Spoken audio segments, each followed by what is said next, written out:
Hello friends, कैसे हैं आप लोग। चलिए आज आप लोग का हिस्ट्री में दिल्ली सल्तनत बताएंगे। आप लोग एंशिएंट बहुत क्लास कर चुके हैं और कंटिन्यूटी भी हम दे चुके हैं। आप लोग उसको देख लीजिएगा क्योंकि वहीं से आप लोग का कंटिन्यूटी जो हम फर्स्ट सेकंड थर्ड दिए हुए हैं एंशिएंट मिडल मॉडर्न का, वहीं से आप लोग बहुत सा क्वेश्चन आ जाएगा। साथ ही आज हम लोग आएंगे दिल्ली सल्तनत में। इसके पहले आप लोग कंटिन्यूटी को भी जरूर जान लीजिएगा और कंटिन्यूटी में हम ये भी बता चुके हैं कि दिल्ली सल्तनत हम लोग कहाँ से शुरू करेंगे। दिल्ली सल्तनत हो गया, मुगल हो गया, यानी मिडाइवल इंडिया, तो पहले भी आप लोग देखे होंगे और आज भी आप लोग उसको देख लीजिए क्योंकि यहाँ से बहुत क्वेश्चन आएगा। इसके पहले आप लोग क्या है कि आप लोग तो मेरा चैनल जान ही रहे हैं, Datta sir GS grade classes Delhi YouTube channel. इसके साथ मेरा ब्लॉगर में जाइए। ब्लॉगर में देखिए हिंदी और इंग्लिश दोनों मीडियम में हम नोट्स दे दिए हैं। आप लोग नोट्स में भी विजिट कीजिए और मेरा क्लास के साथ नोट्स को देख लीजिए। नोट्स में भी आपको सारे से हम डील कर दिए हैं और मेरे क्लास को भी अटेंड कीजिए, तब आपको पता चलेगा कैसे कैसे क्या करना। खाली नोट्स से भी नहीं होने वाला है। तो आप लोग मेरा ब्लॉग जान रहे हैं, स्मॉल लेटर में सब होगा SURESH सुरेश सर, सब सटाकी होगा सुरेश सर 7.blogspot.com। आप लोग सर्च कर लीजिए क्योंकि नोट्स का आप लोग जरूरत पड़ जाएगा। नोट्स सर्च कर लीजिए मोबाइल में आप लोग भी देखिए नोट्स, क्योंकि अभी हम जो डील करेंगे साथ में नोट्स भी चाहिए आप लोग को। सुरेश सर 7.blogspot.com, इसमें जाइए। जो हिंदी मीडियम है हिंदी में देख लीजिए और जो इंग्लिश मीडियम है इंग्लिश में देख लीजिए, दोनों हम दे दिए हैं। मिल गया होगा चेक। तो आप लोग इसको देख लेंगे, यहाँ भी है, यहाँ भी लिखा हुआ है।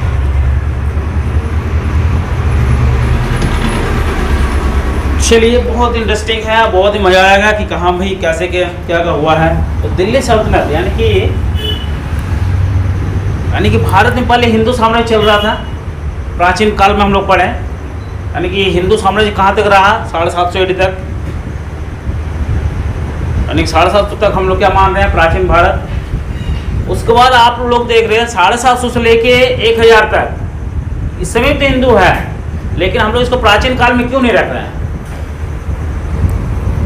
क्यों नहीं रख रहे उसको? क्योंकि देखिए अभी तक एक सेंट्रलाइजेशन, हर्ष तक क्या सेंट्रलाइजेशन था, वहीं से शासन हो रहा था भारतवर्ष का। लेकिन अब क्या है कि पाल, प्रतिहार, राष्ट्रकूट, यानी कि पाल प्रतिहार, पाल कहाँ, बंगाल में, प्रतिहार कहाँ हो गया, महाराष्ट्र गुजरात में, और राष्ट्रकूट दक्कन क्षेत्र में। तीनों क्षेत्र में ये डेवलप हो गया और ये तीनों मिले किसको लूटने के लिए, यानी कन्नौज को जीतने के लिए आपस में लड़ रहा है। तभी इसको क्या कहते हैं, त्रिपक्षीय संघर्ष। ठीक है, त्रिपक्षीय संघर्ष। इसी के समय आप देखिएगा कोई आ रहे हैं, कोई मुस्लिम का आगमन हो रहा है। ठीक है, इसके पहले भी आप लोग देखे होंगे, हम लोग आते हैं। उसके बाद 1000 से 1200, ये किसका टाइमिंग है, राजपूतों का काल। राजपूतों के समय कौन आ रहा है, गजनवी और गौरी। अब यहीं से देखिए हम लोग का मुस्लिम साम्राज्य स्थायी रूप से शुरू होगा इसके बाद ही। तो चलिए पहले हम लोग जान लेते हैं। जैसे देखिए सबसे पहले मुस्लिम का आगमन क्या गजनवी गौरी से हो रहा है, कहाँ से हो रहा है, मोहम्मद बिन कासिम। ये कब आ रहे हैं, 712 AD में। ठीक है, यानी कि मोहम्मद बिन कासिम। टॉपिक आज हम लोग का है दिल्ली सल्तनत।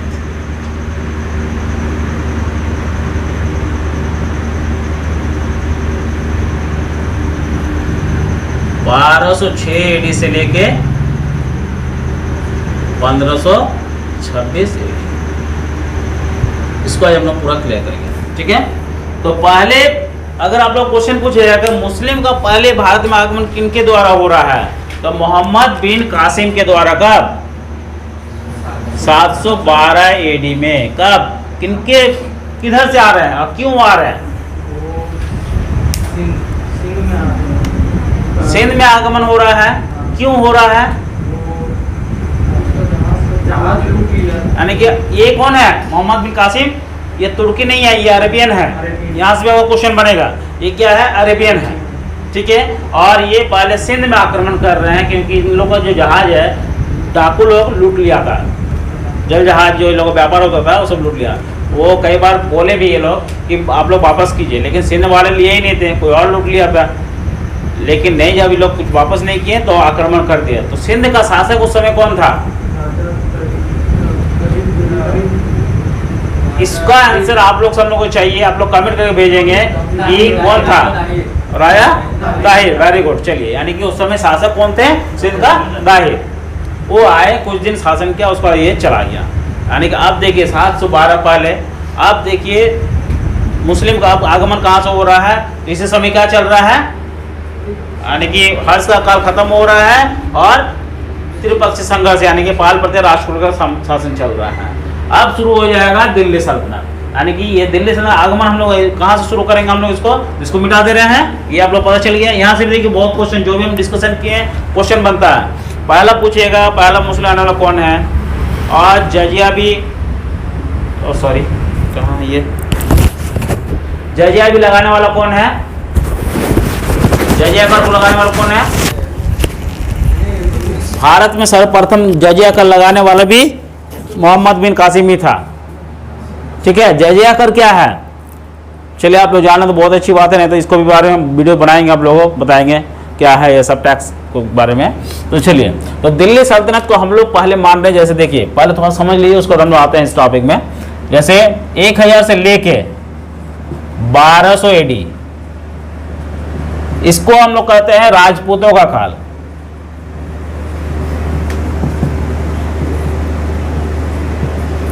यानी कि अब राजपूत यहां शासन कर रहे हैं। तो राजपूत जो शासन कर रहा है, ठीक है, तो उसमें महान शासक कौन थे? पृथ्वीराज चौहान। ठीक है, तो उसके भरोसे में हम लोग पूरा छोड़े हुए हैं भाई। अब वही हम लोग ठीक करेंगे, सब देखेंगे देश को। जिस तरह आज हम लोग मोदी जी के भरोसे में हम लोग छोड़े हुए हैं, और आई होप बहुत अच्छा से नेतृत्व करेंगे। लेकिन ऐसा ना कुछ गड़बड़ हो जाए, गड़बड़ नहीं होना चाहिए। कहें कि भाई तालिबान भी देखिए उधर से कुछ हंगामा कर रहा है, चाइना भी कर रहा है, पाकिस्तान भी कर रहा है। तो ऐसा नहीं है कि सिर्फ मोदी के भरोसे में हम लोग छोड़ कर बैठे हुए रहेंगे तो सब कुछ ठीक हो जाएगा। हम लोग कुछ एक्टिव रहना होगा। ठीक है, तो उसी समय देखिए, उस समय देखिए ये गलती हुआ था। हम लोग सोच रहे पृथ्वीराज चौहान तो ये हैं, तो सब कुछ हम लोग सुरक्षा देंगे ही। और उसी समय देखिए एक नया इतिहास शुरू हो रहा है यहाँ पर, मुस्लिमों का आगमन। यानी कि अब देखिए पृथ्वीराज चौहान नो डाउट बहुत अच्छे शासक थे, लेकिन उसके साथ एक कमजोरी था। एक तो अपने लोग भी उसको थोड़ा डिस्टर्ब किए, अपने लोग भी थोड़ा उसको परेशान किए, और उससे भी ज़्यादा परेशान वो बेचारा कहाँ हुआ? प्यार के चक्कर में। तो प्यार के चक्कर में अच्छे अच्छे बर्बाद भी हुए हैं, आबाद भी हुए हैं। प्यार यानी कि किसके प्यार में? नाम जान रहे हैं? संजू गीता। और संजू के पिता का नाम क्या था? जयचंद। तो जयचंद भी मोहम्मद गौरी को बहुत सपोर्ट किया था आने में, और यहाँ पृथ्वीराज चौहान को पराजित करने में। तो देखिए, सबसे बड़ी बात है हमारे देश के अंदर ही बहुत सारा दुश्मन जो हम लोग को एकता में पिरोने नहीं दे रहा है, जिसके चलते आज हर कोई आक्रमण कर रहा है, हर कोई शासन कर रहा है। तो इसको सबको सोच समझ के आज, या फिर जिसको हम नेतृत्व भी करने दे रहे हैं, वो भी सिर्फ एक ही रिलीजन को लेके, एक ही को लेके चलेंगे तो वो भी नहीं चलेगा। क्योंकि India is a secularism country है, भारत एक धर्मनिरपेक्ष कंट्री है। यहाँ सभी के हम लोग मान सम्मान देते हैं। तो इसको मान सम्मान देते हुए सबको लेके चलना, चाहे वो हिंदू हो, मुस्लिम हो, सिख हो, ईसाई हो। किसी एक को लेके मत चलिए, सबको लेके चलिए। सबका नेतृत्व होना चाहिए, सब में एक इंसानियत है। दो चार अगर एक्शन में उस तरह गलत है तो इसके लिए हम किसी को ब्लेम नहीं लगा सकते हैं। सबको लेके हम लोग को चलना होगा।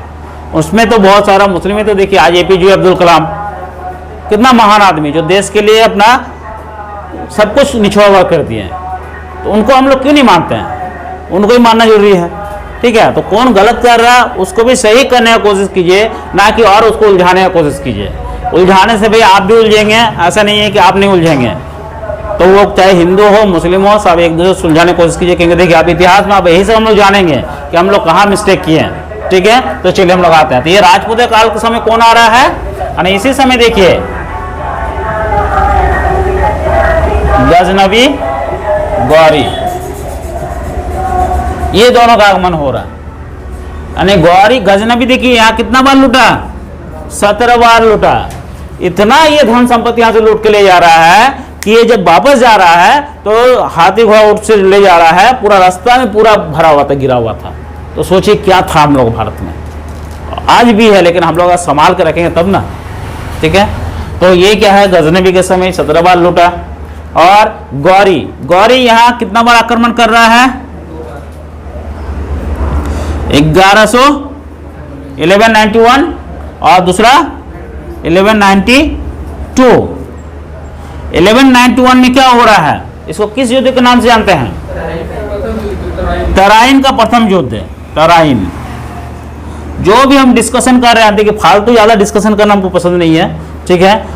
जो काम का चीज उसमें काम कीजिए, क्योंकि हम लोग यहाँ पढ़ने आए हैं, कोई मजाक करने भी नहीं आया है। हाँ, उसी लेवल का कुछ रहे तो जरूर हम लोग बात करना चाहिए, ताकि आपको माइंड भी ब्रॉड हो, ठीक है। जैसे हमने पहले ही बताया मोदी जी के देश के बारे में, तो ये सब जरूरी है, क्योंकि आप खाली पढ़ाई भी कर रहे हैं, खाली आप एग्जाम पास करने के लिए नहीं, आप पढ़ाई कर रहे हैं अपना माइंड को डेवलप करने के लिए, देश को भी कुछ आगे बढ़ाने के लिए। आपका भी जिम्मेवारी है, पता नहीं कल आप देश के लिए बहुत बड़ा शायद एक घोषित हो, ठीक है, बहुत अच्छे काम के लिए। कि कोई भी कुछ भी अगर किए हैं तो पहले स्टूडेंट ही था, अचानक वो नेता या फिर बड़ा साइंटिस्ट नहीं बन गया है, या फिर कोई इतिहासकार नहीं बन गया। शायद आप भी बन सकते हैं, तो ये अपने भरोसा रहे कि और खाली एग्जाम भी से मत पढ़ाई कीजिए। आप लोग क्या है कि अपने आप को एग्जाम भी होते एकदम छोड़ दीजिए, आप सोचिए कि हमको माइंड को डेवलप करना है। आप माइंड डेवलप करो, पढ़ाई अपना आप आपका होना शुरू हो जाएगा। तो चलिए, तो यहाँ देखिए 11 से कम तराइन का युद्ध, तराइन का युद्ध किसके किसके बीच हो रहा है,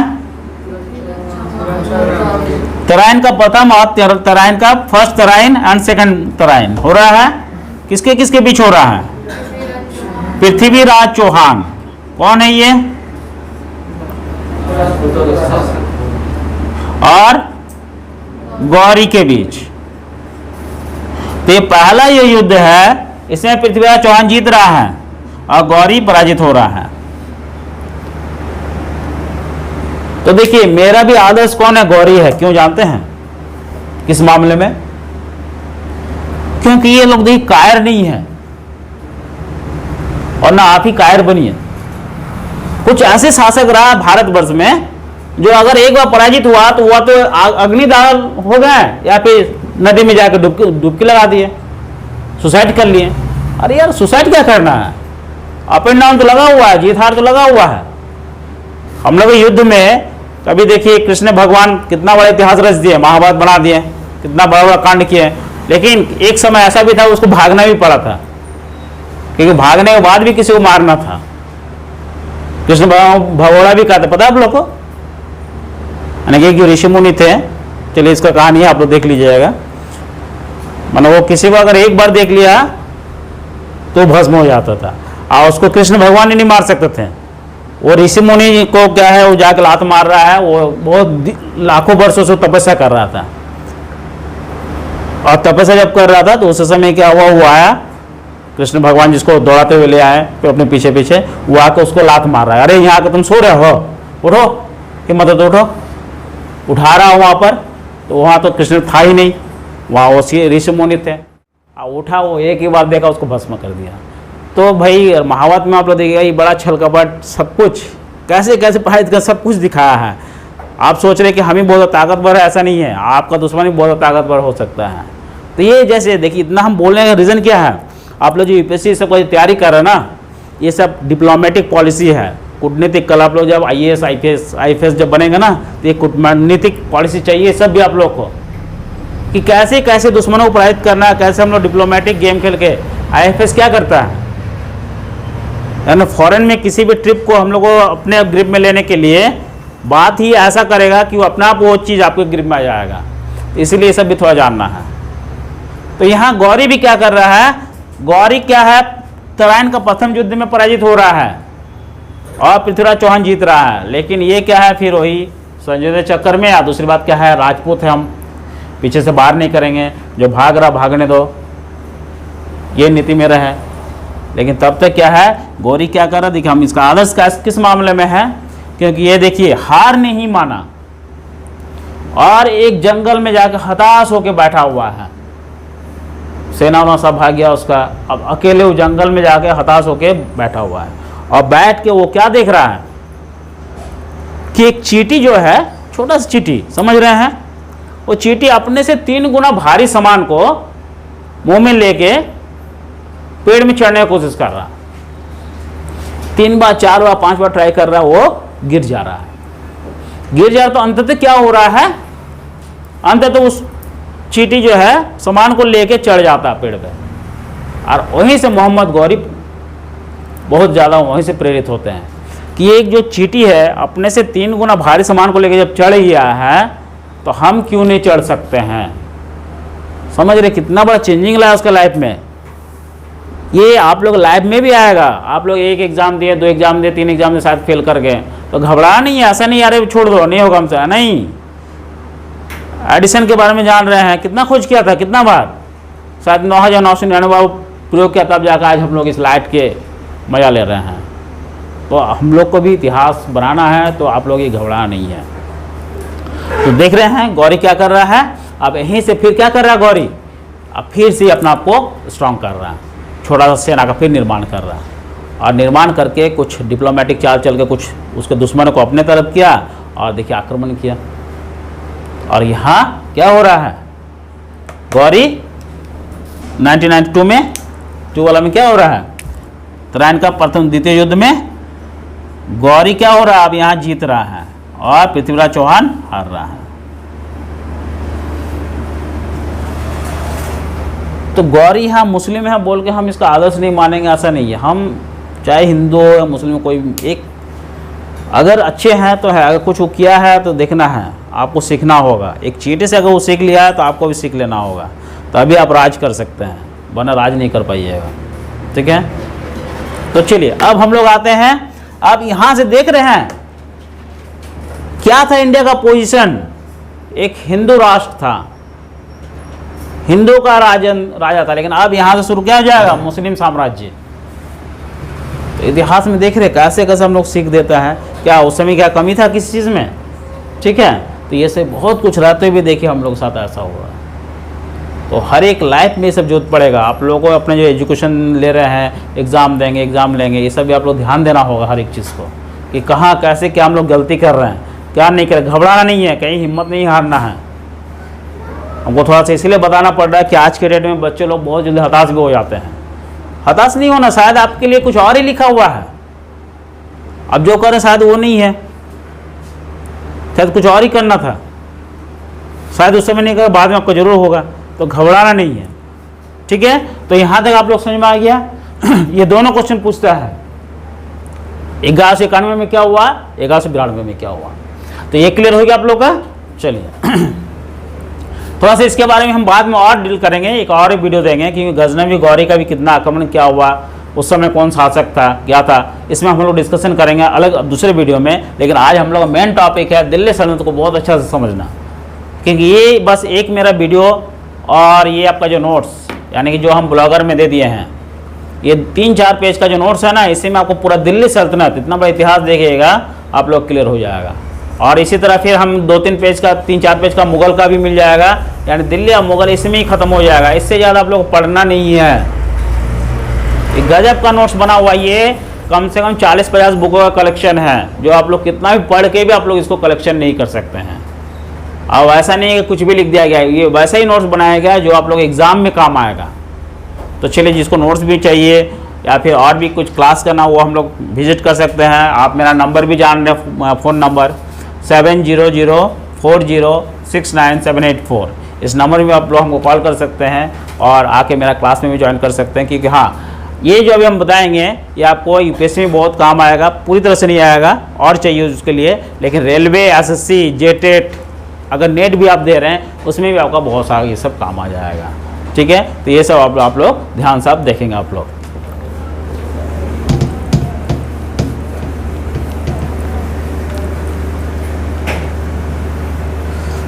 तो अब चलिए हम आते हैं, अब क्या हो रहा है,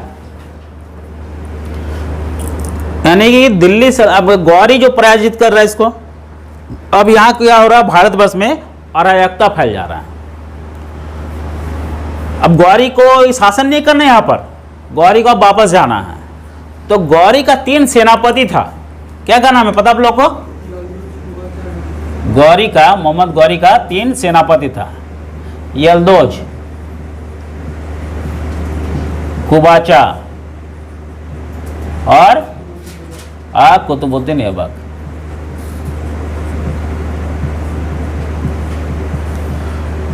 एकदम स्किप मत कीजिए वीडियो को, आप लोग ध्यान से देखिए सबको, कि ये आपको बार बार ये क्लास नहीं मिलने वाला है, ठीक है।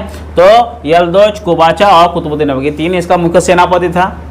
अब देखिए यहाँ से भी क्वेश्चन पूछा है, कोबाचा कौन है, 3 सेनापति इनमें से कौन नहीं था, यहाँ से भी क्वेश्चन पूछा हुआ है, इसीलिए हम इसको बता दिए। तो यल्दोज क्या ये भारत का शासक बना था? नहीं। ये बना था? नहीं। ये बना, यानी दिल्ली सल्तनत प्रथम शासक कौन हो जा रहा? कुतुबुद्दीन ऐबक, ठीक। अब कुतुबुद्दीन ऐबक को क्या है, यहाँ का बागडोर संभालने का जिम्मेवारी दे दिया गया। तो जाते जाते रास्ते में बाद में गौरी का मृत्यु हो जा रहा है, और मृत्यु जब हो जा रहा है तो अब क्या है, कुतुबुद्दीन ऐबक वो क्या बोला कि अब हमको उधर नहीं जाना है, अब यही हमको शासन करना है, क्योंकि उधर जाएगा तो भाई यल्दोज कोबाचा से भी इसको लड़ना है, हक के लिए फिर लड़ाई लड़ना है। समझ लीजिए सब क्या है, बहुत बड़ा इतिहास ही नहीं, अपना घर का भी कहानी है, आपका देश का भी कहानी है, बहुत कुछ। किसी भी चीज़ को ऐसा नहीं है कि भाई वो भी हमको चाहिए, ये भी चाहिए, सब लेने के चक्कर में शायद आपको कुछ ना मिले, यही बहुत बड़ा चीज़ है। ये इतिहास बहुत कुछ सिखा रहा है। अगर ये जाता वापस तो शायद ये लोगों के साथ लड़ता, आज इतिहास यहाँ नहीं बदलता। वो ज़्यादा लोभ नहीं किया, बस यहीं रहना वो पसंद किया कि चलो भाई हम यहीं रहकर हम शासन करेंगे। ये सब जब आप लोग अधिकारी बनेंगे ना, तब आप लोग को भी बड़ा डिसीजन लेने में जरूरत पड़ेगा, इसीलिए एकदम बहुत ध्यान से इसको पढ़िए और सुनिए आप लोग, ठीक है। तो चलिए, तो आप गौरी क्या कर रहा है, कुतुबुद्दीन ऐबक को यहाँ शासक नियुक्त किया, लेकिन अभी भी क्या ये सिपहसालार के रूप में, मलिक और सिपहसालार के रूप में ही शासन कर रहा है। ये अभी भी सुल्तान का उपाधि नहीं लिया है। कब लेगा, कैसे लेगा, फिर आगे कौन कौन शासक बनेगा, ये लोग गुलाम वंश क्यों कर रहे हैं, सारा चीज़ अब आप लोगों को बहुत अच्छे से डिटेल्स मिलेगा, आप लास्ट तक बने रहिए। चलिए मिटा दें। तो ये भी आप लोग क्लियर हो गया कि ये कैसे आ रहा है। अब हम लोग पहला शासक, तो पहला शासक हम क्या बोले, कुतुबुद्दीन ऐबक।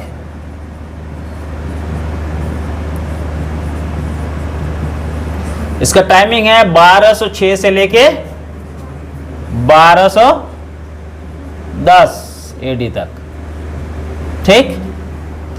इसके बाद दूसरा शासक कौन बन रहा है, तो थोड़ा सा हम लोग कंटिन्यू फिर आज हम लोग थोड़ा देख लेते हैं, तभी जाकर आपको समझने में बहुत मजा आ जाएगा। तो कुतुबुद्दीन ऐबक के बाद आराम शाह, आराम शाह के बाद तीसरा शासक इल्तुतमिश,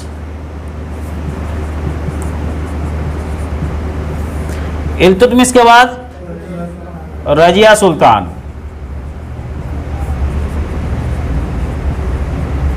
रजिया सुल्तान के बाद बलबन, और बलबन के बाद कैमोस।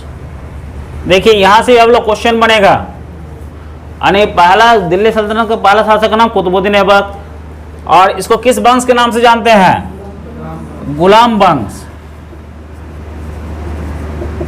ममलुक वंश और इलबरी जाति, इलबरी जाति से, ठीक। ये 3 नाम से इसको हम लोग जान रहे हैं। तो गुलाम वंश इसको हम लोग क्यों कहते हैं, स्लैब डायनेस्टी क्यों कह रहे हैं, यानी स्लैब डायनेस्टी इसको हम लोग इसलिए कह रहे हैं कि गुलाम वंश का पहला कौन हो गया, गौरी, इसीलिए हम लोग इसको गुलाम वंश, यानी गौरी का गुलाम कौन हो गया, कुतुबुद्दीन ऐबक। इसका गुलाम कौन हो गया, इल्तुतमिश। इल्तुतमिश का गुलाम कौन हो रहा, बलबन। आया समझ में क्यों है स्लैब डायनेस्टी, ठीक है। और दूसरी बात, आप इसी से आप लोग क्वेश्चन पूछेगा, हालांकि अब जो है मॉडर्न इतिहास का इसको मानने के लिए नहीं मानते हैं, ठीक है। तो ये हम लोग यूपीएससी जब मेंस करेंगे तब हम लोग इसको डिस्कशन करेंगे। आप लोगों को पीटी के लिए आपको ज़्यादा सब जानने का जरूरत नहीं है उतना, ठीक है। तो हम लोग जब यूपीएससी मेंस करेंगे तब हम बताएंगे क्यों इसको हम लोग आप गुलाम वंश क्यों नहीं मानेंगे, इतना ज़्यादा आप लोगों ने नहीं जाना है। आप लोग यूपीएससी मेंस में आप लोग को हम करवाएंगे सब, ठीक है। तो अभी आप लोग इतना जानिए, अभी आप लोग जरूर जानिए कि हाँ ये गुलाम वंश जुड़ा हुआ है, ठीक है। उसके बाद आप लोग जैसे आप लोग पढ़े होंगे, तो पहला हो गया गुलाम वंश, क्योंकि देखिए हम पहला वीडियो में हम दे चुके हैं, आपका मिडावल जो हम लोग वीडियो बनाए हुए हैं उसमें सारा डिटेल्स हम दे चुके हैं, क्योंकि अब फिर उसको हम लोग रिकॉल करना यानी कि टाइम को वेस्ट करना है। आप लोग उसमें जाइएगा, बेटर रहेगा, क्योंकि हम लोग आप सबके बारे में ये लोग कौन कौन क्या किया है इसको भी जानना बहुत जरूरी है। थोड़ा सा हम आउटलुक आप लोग दे दे रहे हैं। तो पहला हो गया गुलाम बख्श, उसके बाद खिलजी, उसके बाद तुगलक, उसके बाद सैयद और फिर लोधी। ठीक, तो गुलाम बख्श पहला, दूसरा खिलजी, तीसरा तुगलक, सैयद, लोधी। इसका ट्रिक्स भी दिए हैं कुछ याद करने का। यहां से भी देखिए आपको वंश पूछेगा, आप लोग जो रेलवे से कुछ भी दे रहे हैं ना, तो आप लोगों को शायद ये वंश को भी मिलाने दे दे, आपको अरेंज करने देगा, पहले कौन पहले कौन पहले कौन, यानी पहले 4 दे दिया, फिर 2 दे दिया, फिर 5, फिर 1 दे दिया। अब आपको अरेंज करना है। ठीक, समझ में आ रहा क्वेश्चन कैसे बनेगा। तो कैसे इसको याद कीजिएगा, गुलाब, खिला, तू, सैयद, लोधी, इस तरह याद कीजिए, आपको याद रहेगा। क्या बोले, गुलाब, खिला, तू, सैयद, लोधी। चलिए इसमें अभी ये थोड़ा एक डिस्कशन कर देते हैं। इसमें से यानी पहला जो मुस्लिम आने वाला वो कौन है, अरबी है, और ये कौन है, ये लोग तुर्की। कौन कौन है, ये देखिए तुर्की, ये भी तुर्की, ये भी तुर्की, ये भी तुर्की, ये क्या है, ये क्या है, अफगानी है। इस वंश और शासक कौन बन रहा है आगे जाके, कुछ याद आ रहा है, मुगल काल में इब्राहिम लोधी से तो खत्म हो रहा है। चलिए नेक्स्ट क्लास में हम बताएंगे कि इसके बाद इससे जुड़ा कौन आ रहा है। अभी थोड़ा धैर्य रखिए, आगे बताएंगे, क्या कि एक दिन बता देंगे सब आपको याद नहीं होगा। तो ये क्लियर हो गया। इस वंश में भी देखिए ये जो शासक दिए हैं, और इस शासक के साथ आप लोग कौन वंश का पहला संस्थापक है और उसका अंतिम शासक कौन है और कौन कौन शासक बना, उसको भी आप लोगों को याद करना है। मेडाइवल इंडिया का जो हम इंट्रो क्लास दिए हुए हैं उसमें आप लोग देख लीजिएगा, इसको हम बहुत अच्छा से बताए हुए हैं, क्योंकि वहाँ से वालों क्वेश्चन पूछेगा। जैसे क्या है, जैसे मान लीजिए आपको दे दिया पहले, ये तो क्लियर हो गया। जैसे आप लोगों को पहले दे देगा कुतुबुद्दीन ऐबक, ठीक, दूसरा दे दिया जलालुद्दीन खिलजी, तीसरा दे दिया इल्तुतमिश, और चौथा दे दिया बलबन। 1 2 3 4। अब इसको आपको अरेंज करने बोलेगा, तो अरेंज में जैसे पहले कौन आएगा, कुतुबुद्दीन ऐबक 1 नंबर, उसके बाद 3, उसके बाद 4, उसके बाद जलालुद्दीन, है ना, समझ में आ रहा है। तो ये आप लोग वो जो कंटिन्यू हम देखिए यहीं से आप लोग 3-4 क्वेश्चन बन जा रहा है। यानी कि देखिए पढ़ने से भी ज़्यादा इंपॉर्टेंट आप लोग ये भी थोड़ा जानना होगा कि क्वेश्चन कहाँ कहाँ से बन रहा है। इतिहास में बोलना आप पढ़ते रहिएगा, लेकिन नहीं पढ़ना है, बाद में पढ़ेंगे, जब सिलेक्शन ले लेंगे ना, तो एक लाइब्रेरी बनाइए, आराम से बैठ के पढ़ते रहिए, ठीक है। अभी ज़्यादा नहीं पढ़ना है, अभी जितना हम बताएंगे उतना ही पढ़िए। कहे कि भाई अब अच्छा दूसरी बात क्या है, अभी हम पढ़ा है, फिर आप दूसरा बुक दे आप खोल के देखें, उसका भी नोट्स क्या है देखें, ऐसा मत कीजिए। इसमें आप लोग खाली अपना कीमती टाइम को बर्बाद करेंगे।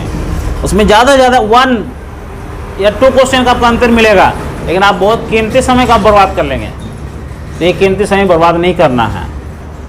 उसमें क्या होगा जानते हैं, आप लोग देखने को देख लेंगे, लेकिन जब जो चीज़ आपको याद करना है वो एनर्जी आपके पास नहीं बचेगा।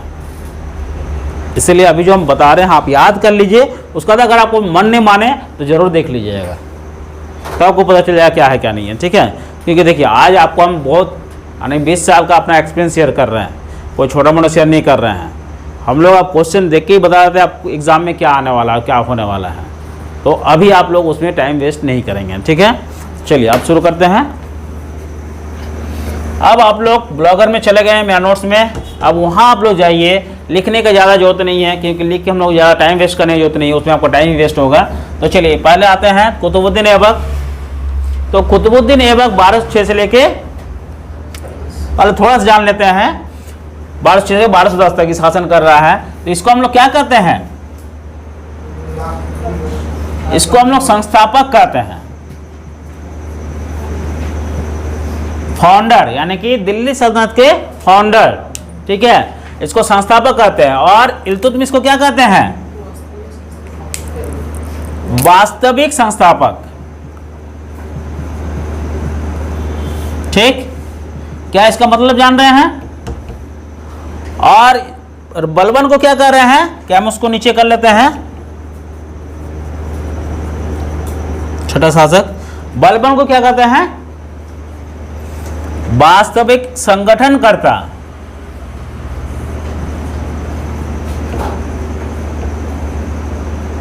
इसको क्या कहते हैं? वास्तविक संगठनकर्ता। क्यों कहते हैं ये भी हम लोग जानेंगे।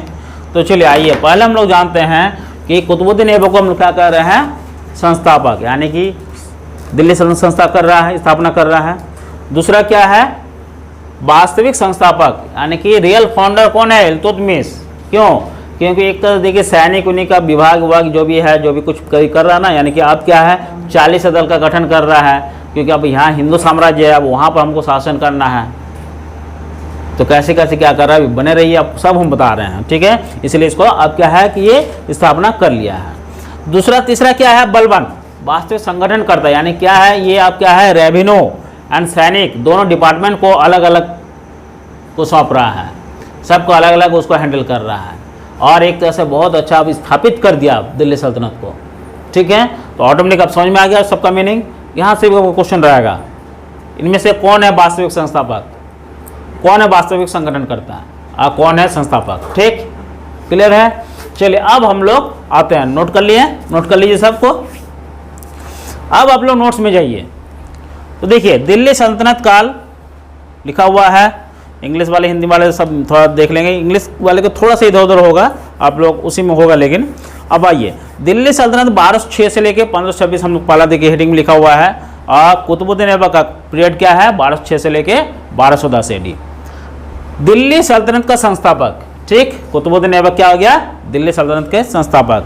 अब भारत का पहला स्वतंत्र मुस्लिम शासक, यानी स्वतंत्र मुस्लिम शासक का स्थापना करने वाला है कुतुबुद्दीन ऐबक। नेक्स्ट क्या है? इसके राजधानी क्या है? लाहौर। यानी कि लोग राजधानी पहले कहाँ स्थापित कर रहा है? लाहौर, यानी कि पाकिस्तान इंडिया सब तो एक साथ था ना पहले, ठीक है। तो इसका राजधानी यानी कि उधर ही सब नेतृत्व कर रहा है। पहले भी राजधानी इसका लाहौर है, एकदम याद कीजिएगा, ऐसा नहीं कि दिल्ली मार दिए, ठीक है। जो भी हम मेरे नोट्स में आप दिया हुआ है उसी को आप पहले पी जाइए, तब जाकर दूसरा कुछ टच कीजिएगा, क्योंकि ये बहुत ही कीमती नोट्स बना हुआ है। तीसरा, अपनी उदारता के कारण इसे लाख बख्श के नाम से जाना जाता है। क्या कहा जाता है? लाख बख्श। क्यों कहते हैं लाख बख्श इसे? क्योंकि ये लाखों का दान करता था, इसलिए इसको लाख बख्श कहते हैं, ठीक है। चलिए, नाम से आता, कुतुब मीनार की नींव रखी। ये क्या किया? दिल्ली में जो हम लोग कुतुब मीनार देख रहे हैं उसका नींव रखने वाला कौन है?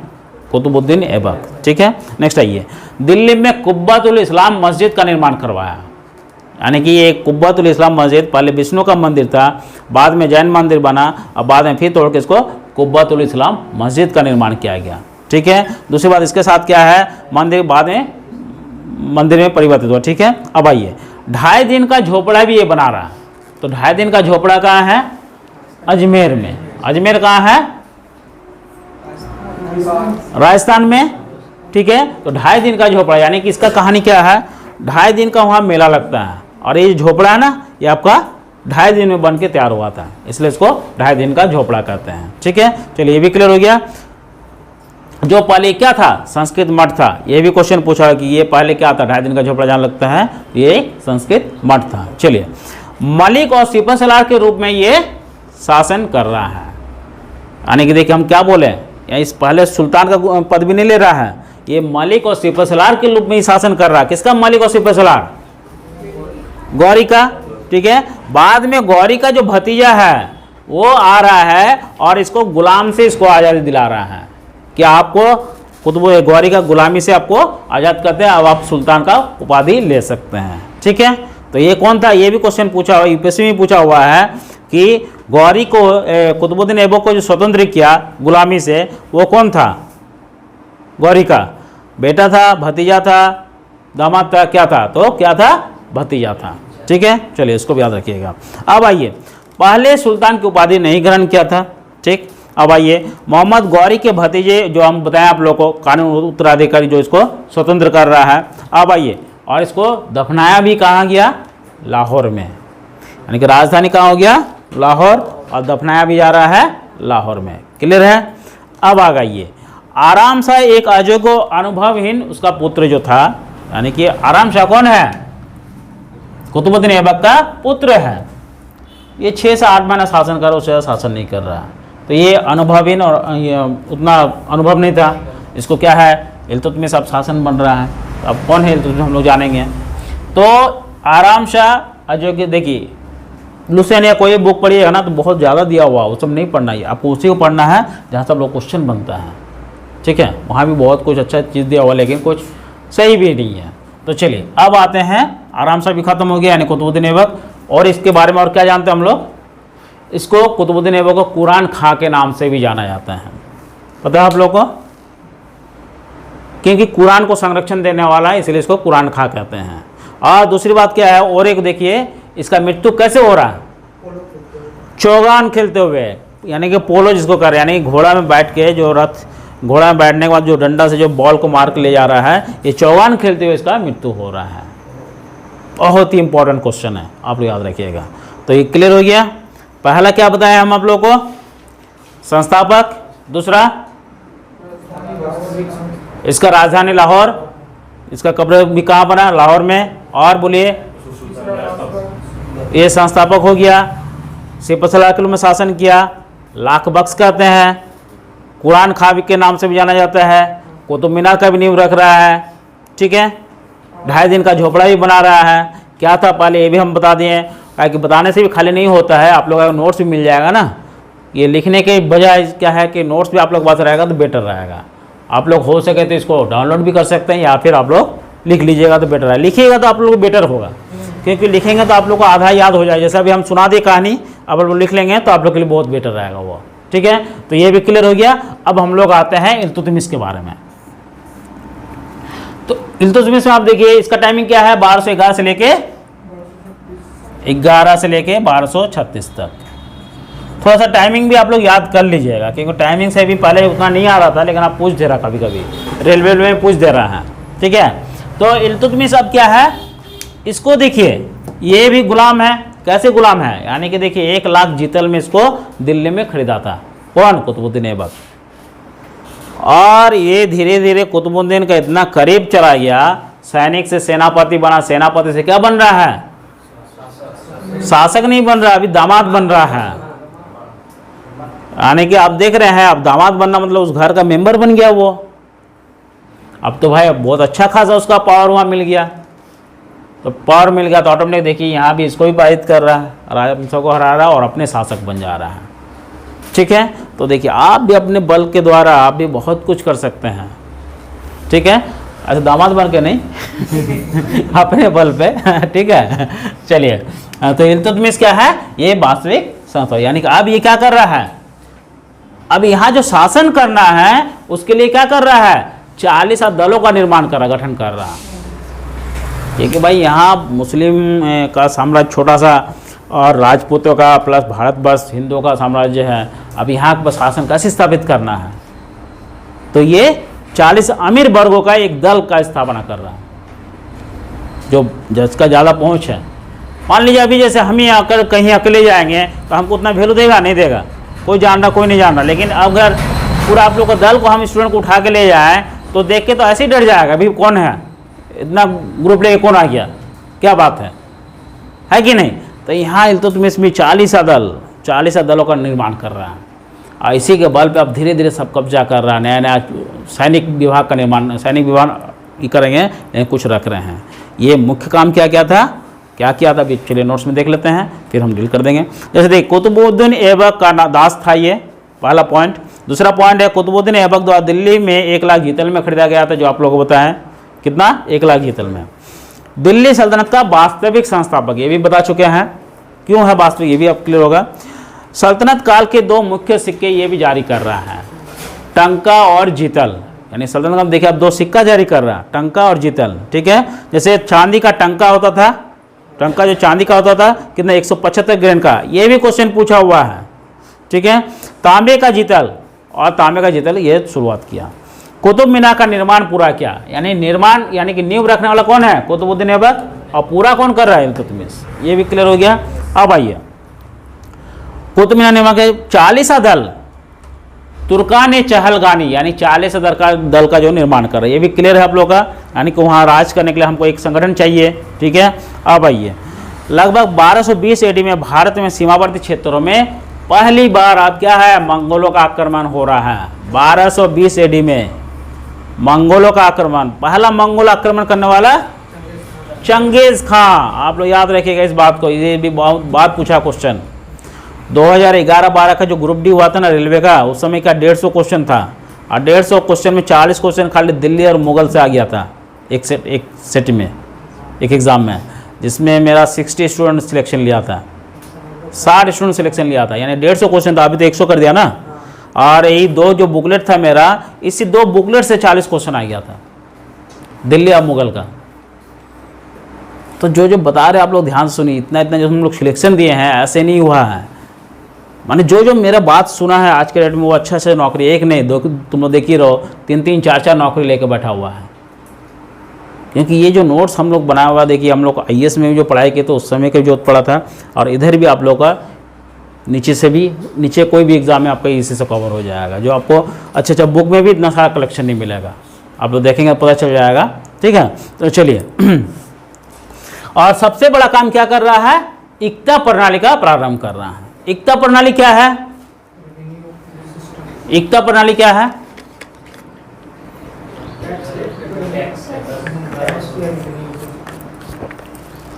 इक्ता प्रणाली है यानी कि रेवेन्यू सिस्टम को शुरू कर रहा है, यानी कि आप जो अपना सैनिक, जैसे मान लीजिए आप, हम लोग का ये मेहिजाम है, ठीक है, मेहिजाम में हम शासन कर रहे हैं। अब मेहिजाम में क्या है? यहाँ तो हम शासन कर रहे हैं, लेकिन क्या है, आम बगान मान लीजिए, अब वहाँ क्या है कि वहाँ तो हम पूरा एनी टाइम नहीं देख पाए, हम अपना सैनिक को वहीं स्थापित करते हैं, रखती हैं, और सैनिक को ही कम क्या बोलें कि तुम लोग यहाँ का टैक्स भी कलेक्शन करो, यहाँ का देखभाल भी करो, और मेरा सैनिक भी स्थापित हो गया, और लोग का जो टैक्स कलेक्शन कर रहा है वो टैक्स क्या हो रहा है? अपना भी खर्चा को अफोर्ड करो, और जो बचा राजकोष में जमा करो। क्या कितना बड़ा सिस्टम है। अब देखिए वहीं से देखिए आपका सब कुछ काम हो रहा है उसका। तो इक्ता प्रणाली सिस्टम शुरू कर रहे हैं, तो ये भी याद रखिएगा। कैसे याद रखिएगा? ई से इल्तुतमिश, ई से इक्ता प्रणाली। ठीक, चलिए आगे बढ़ते हैं। अब देखिए इसके बीच कौन है? अब रजिया सुल्तान, यानी कि देखिए इल्तुतमिश का भी 2-3 और पुत्र था, तो ये लोग को इल्तुतमिश नहीं समझा अपना योग्य अधिकार बनाने का, क्योंकि उस लायक लोग नहीं था, लेकिन कुछ दिन के लिए कोई बना भी। लेकिन रजिया सुल्तान क्या है? ये शुरू से क्या है, ये कभी ये बुर्खा नहीं पहनी, लड़का जैसा ड्रेस पहनना, घोड़सवारी करना, तलवार भांजना, सब कुछ इसमें था। तो इल्तुतमिश किसको बनाया? रजिया सुल्तान के यहाँ का, यानी कि प्रथम महिला मुस्लिम शासिका। प्रथम शासिका नहीं, नवीन बना है, प्रथम मुस्लिम महिला शासिका रजिया सुल्तान। ये भी क्वेश्चन बार बार पूछा हुआ है। ठीक है, तो चलिए ये भी क्लियर हो गया। तो इसके बारे में ज़्यादा आप लोग को नहीं जानना है, इसका टाइमिंग खाली जान लीजिए। 1236 से लेके 40 तक ये शासन किए हैं, इससे ज़्यादा ये शासन नहीं कर रही है। ठीक है, तो इसके बारे में आप लोग जानिए, खाली बस आपको यही जानना है कि प्रथम महिला मुस्लिम शासिका। ठीक, अब हम लोग आते हैं बलबन के बारे में। तो ये सब आपको क्लियर हो गया।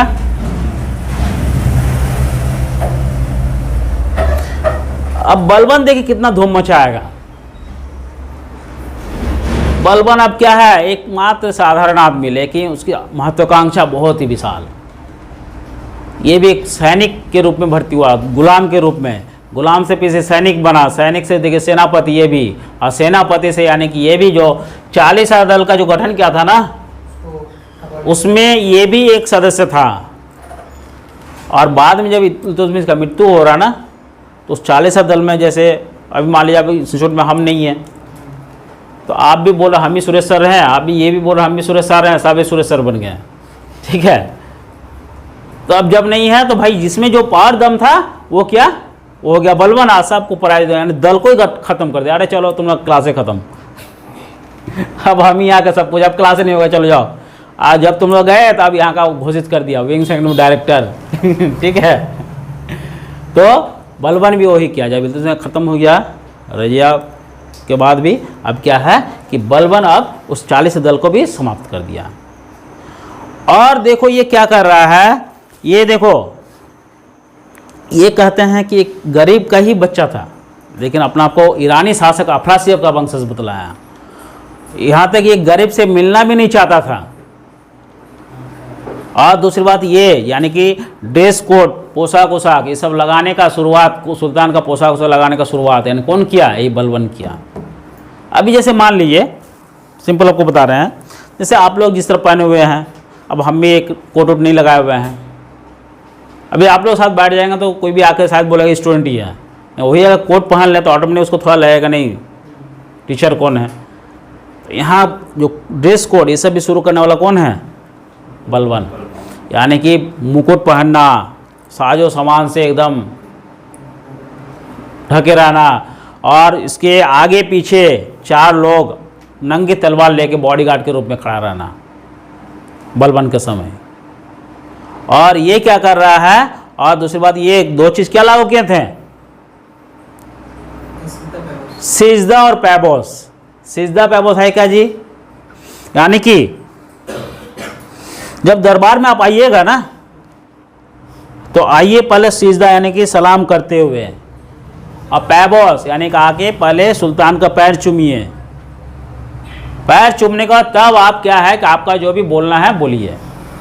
ये भी लागू करने वाला कौन है, बलबन है।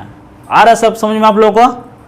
थोड़ा सा इस तो कहानी सुन लीजिएगा ना, तो आप देखिए अब कुछ रहेगा नहीं, और आप लोग अपने पढ़िएगा तो अभी छोड़ के भाग जाइएगा, क्या पढ़ना बोरिंग हो रहा है। ठीक है, तो बलबन का भी आप देख रहे हैं सिजदा पैबोस से शुरू कर रहा है।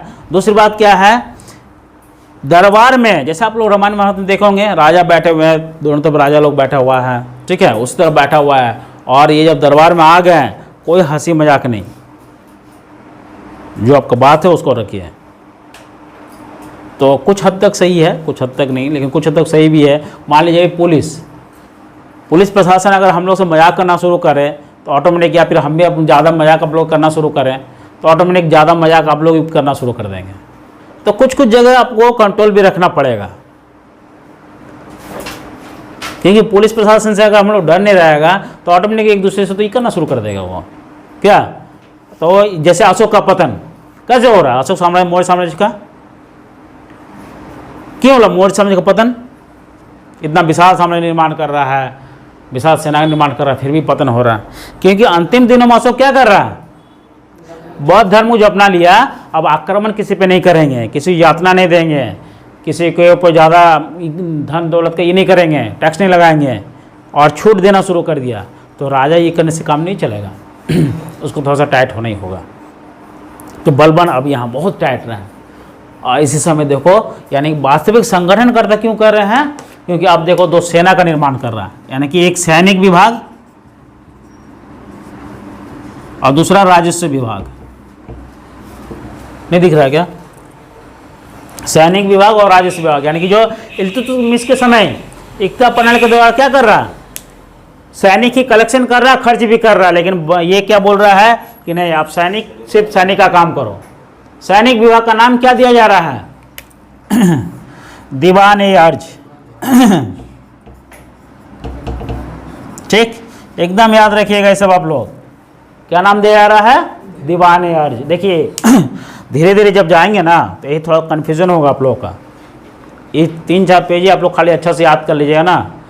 होता है कि याद भी कर लेते हैं लेकिन कन्फ्यूज़ होता है, लेकिन बार बार थोड़ा वीडियो देख लीजिएगा, आप लोगों को ये कन्फ्यूज़न नहीं रहेगा। ठीक है, तो दीवान-ए-अर्ज सैनिक विभाग का निर्माण कर रहा है और राजस्व विभाग को भी अलग कर दे रहा है। तो चलिए अब इसके बारे में थोड़ा हम लोग जान लेते हैं। आइए पेज नंबर 2 में, बलबन 1266 से लेके 1287। ठीक, आइए, पूरा नाम क्या है, बहाउद्दीन, यानी कि इसको हम लोग उलुग खां भी कहते हैं, बहाउद्दीन और उलुग खां इसी का नाम हो गया। इलबरी जाति का संबंध रखता है, ये अपना आपको इलबरी जाति से संबंध रख रहा है। ठीक है, तभी जाकर देखिए इलबरी जाति भी करें इसको, इस वंश को। दिल्ली सल्तनत का वास्तविक संगठन करता है।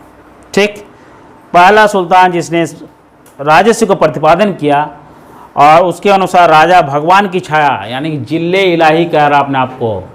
अब देखिए यहाँ अपने आप को जिल्ले इलाही कहने वाला पहला कौन है? बलवान। यानी कि ये बोल रहा है कि मैं जो कह रहा हूँ वो ईश्वर कर रहे हैं, यानी कि मेरा हर एक बात को आप लोग को सुनना होगा, क्योंकि मैं नहीं कह रहा हूँ, ईश्वर कर रहा है। राजा मतलब ईश्वर की छाया है, आपको उसी को मान के आपको अब मेरा बात सुनना होगा, ठीक है। एवं उसके प्रतिनिधि था, यह राजा का दैवीय अधिकार का सिद्धांत को बतलाता है, ठीक। एक पृथक सैनिक विभाग का निर्माण कर रहा है, जिसको क्या कर रहे हैं? दीवाने अर्ज। चलिए, फारसी आदर्श के अनुसार दरबार को पुनः संरचित किया, यानी कि फारसी देखिए ये क्या है? फारसी दरबारों के अनुसार ये सजाना शुरू किया, नहीं, ठीक है। अब आइए, सिजदा और पैबोस की शुरुआत और फारसी त्यौहार नौरोज को भी मनाया जाने लगा। ये भी क्वेश्चन पूछा कि नौरोज को पहले शुरू करने वाला कौन है? बलवान। लोहा और रक्त की नीति अपनाई, बहुत ही इंपॉर्टेंट। लोहा और रक्त की नीति क्या है? ये शायद बिस्मार्क का भी देन है। लोहा रक्त यानी आयरन एंड ब्लड। लोहा रक्त नीति क्या है? अमित कुछ बताओगे? बताए थे लोहा रक्त की नीति।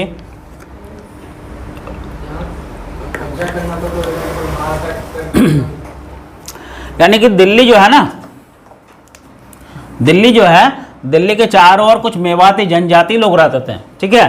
तो ये लोग क्या है, कभी भी घुस रहा था और लूटपाट करके चल देता था। बलबन कई बार ये लोग को अलर्ट किया कि ऐसा मत करो, लेकिन ये लोग सुना नहीं। जब ये शासक बना तो अपने सैनिकों को ऑर्डर दे दिया कि अपने लोहा यानी तलवार के बल पर सबको काट डालो, यानी कि बीवी बच्चा सबको काट डाला, ठीक है। यही है लोहा रक्त की नीति। तो लोहा रक्त की नीति शुरू करने वाला कौन हो गया? बलवान, याद रखिएगा। चलिए नेक्स्ट पॉइंट क्या है? शराब पीना छोड़ दिया और सार्वजनिक स्थान में शराब पीने पर भी प्रतिबंध लगा दिया। इसका मतलब क्या है कि देखिए शराब नहीं पीना है और बेचना भी बंद, सब रिस्ट्रिक्शन लगा दिया। अभी मान लीजिए, अभी आप शराब पी कर अगर आप देखिए कितना अच्छा बैठे हुए हैं, मान लीजिए कोई अगर उसका पी पा के आ गया है, अब क्या करेगा वो? सर सबको समझेंगे, सर चलिए ना, तो अब हम लोग घूमने चलते हैं तो ये नौटंकी शुरू हो जाएगा। तो यहाँ क्या है कि शराब पीने पर भी एकदम रोक लगा दिया। कौन? बलवान। चलिए, 40 दलों को नष्ट किया और गुप्तचर व्यवस्था का प्रारंभ किया, यानी 40 दल को ही समाप्त कर दिया। और गुप्तचर व्यवस्था यानी कि क्या कहते हैं उसको? स्पाई, यानी कि आप राज में क्या हो रहा क्या नहीं, इसके लिए गुप्तचर व्यवस्था शुरू कर रहा है। उस गुप्तचर का नाम क्या है? बॉस ए बलबन, बॉस ए बरीद, ठीक। बरीद के साथ और एक गुप्तचर शुरू करेगा। कौन? अलाउद्दीन खिलजी। बरीद के साथ मुन्नी नामक एक गुप्तचर व्यवस्था का शुरू करेगा, ठीक है। तो चलिए क्लियर हो गया। स्वयं को ईरानी शासक अफरासेब का वंशज बतलाया।